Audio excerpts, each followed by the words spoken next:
ladies and gentlemen. My name is Alicia Sutandar and I'm a 15-year-old Indonesian student. I can't believe that I have the amazing opportunity to give this talk to you here today. You see, 3 years ago, my English teacher showed us Adoras Vitak's TED Talk on how parents should learn from children. She was only 12 years old, yet her words were full of certainty and strength. As I watched the video, out of the corner of my eye, I could see my English teacher staring right at me. I turned to him and this is what he said. "This is right up your alley, Alicia. This could be you someday." I stared at him, dumbfounded.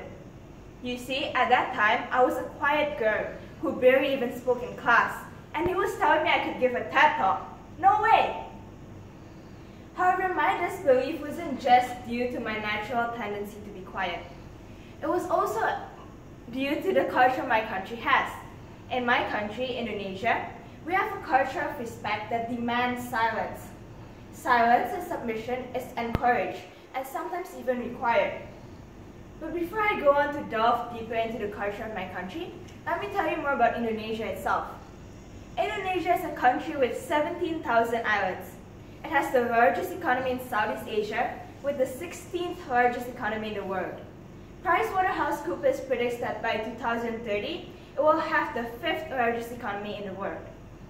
With its rapidly growing economy, Indonesia is in desperate need for young adults who have the power to make positive changes, who are able to create job sectors outside of the agriculture sector. It also needs young adults who have a keen awareness of the events happening around them, with the critical thinking skills to analyze these events and the ability to positively self-express these opinions in order to make a positive impact. However, this isn't what Indonesia's education system is building. Whereas its economy is undergoing rapid growth, Indonesia's education system has a lot of room for improvement. Thus, there's a disconnect between Indonesia's economy and its education system. What do you see when you walk into a typical Indonesian classroom? You see 30 or so students silently taking notes while the teacher lectures them in front of the class. There's a quietness and silence in an Indonesian classroom, and oftentimes this silence is considered respect. We, as students, are expected to obey our teachers in such a way that we aren't allowed to speak up and share our opinions. And this thick culture of respect strongly impacts our structure. The structure of the Indonesian education system isn't based on discussion, innovation, and creativity. Instead, it's based more on memorization and rote learning. Oftentimes, students know the right answer, but they don't know why it is the right answer. They memorize the concepts, but they don't understand it. In reality, a lot of teachers are now willing to listen to their students, and a lot of students are ready to speak up as well. But we have grown so used to this habit of silence that oftentimes it's so hard to build that bridge between teachers and students. Yong Chow, an education professor from the University of Kansas, put it this way. He said that the Asian model is extremely good at transmitting what we know, but it isn't very good at cultivating people to discover new things and giving them the confidence to create new ideas and knowledge.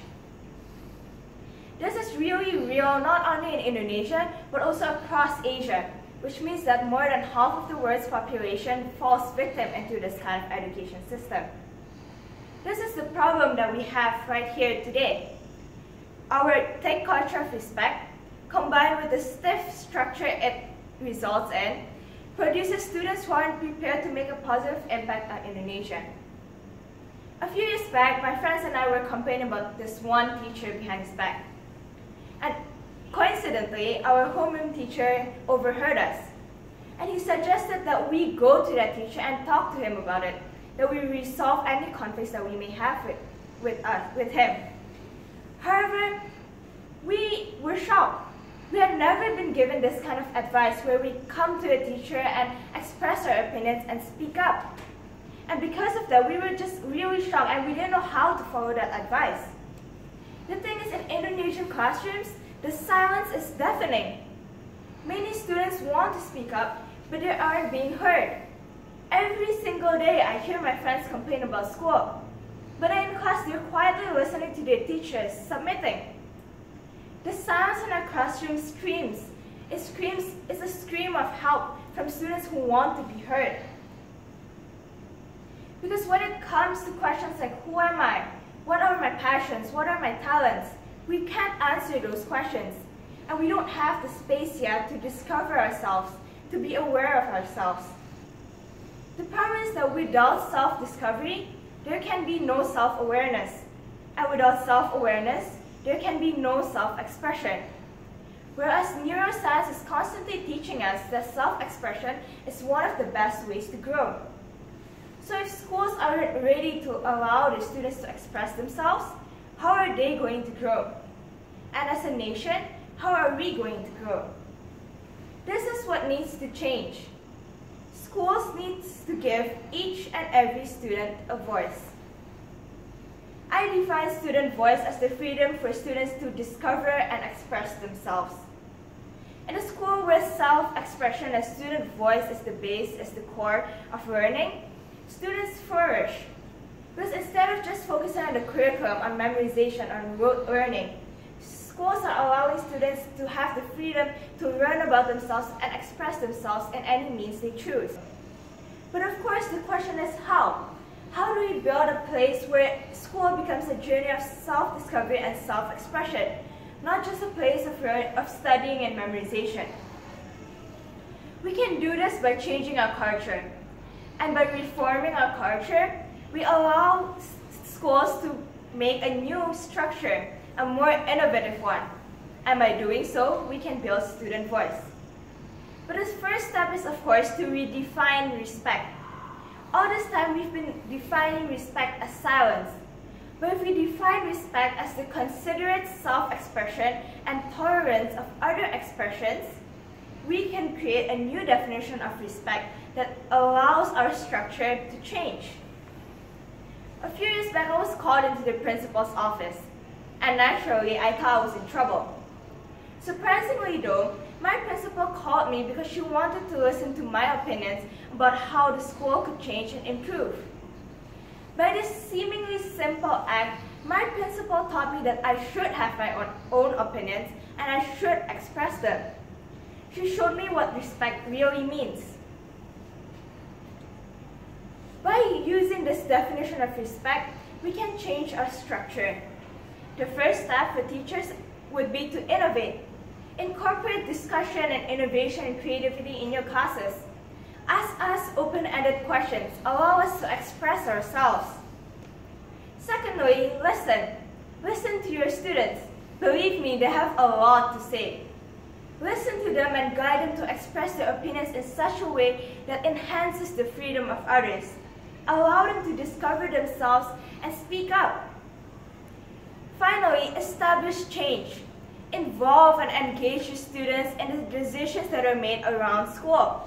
Show them that by expressing their opinions positively, they can make positive changes for the environment around them. For my fellow peers in Indonesia and even across Asia, let's be open-minded. Most of our teachers do care and they do want to change. But we have to do our part as well. Let's try to speak up. Let's try to discover and express ourselves in a way that benefits others just as much as it benefits ourselves. Now with this kind of process, we really can build student voice. Because by making our classes more innovative, we are allowing students to say that I have an opinion. But by listening to them and guiding them, we're telling them to express it politely and teaching them to discuss other opinions as well. And finally, by establishing change, we're teaching them that they can make a positive difference. And through this, we can truly build student voice. Albert Einstein once said that everybody is smart in different ways. But if you judge a fish by its ability to climb a tree, it will live the rest of its life believing it's stupid. So I encourage you, ladies and gentlemen, today to make schools a place where students are appreciated for their strengths and weaknesses, where they're allowed to discover what their talents are and what their weaknesses are, and where they can grow into them and use these talents and gifts to help others, to make a positive difference in the world. Because when we build student voice, When we show our students that we truly care about them, we're teaching them to fly. We're teaching them to fly beyond our definition of respect, to fly beyond the stiff structure our education system has. We're teaching them to fly to reach unimaginable heights. But the question is, of course, will you? Will you join me to make schools a paradise of learning, a journey of self-discovery and self-expression? Will you? Thank you.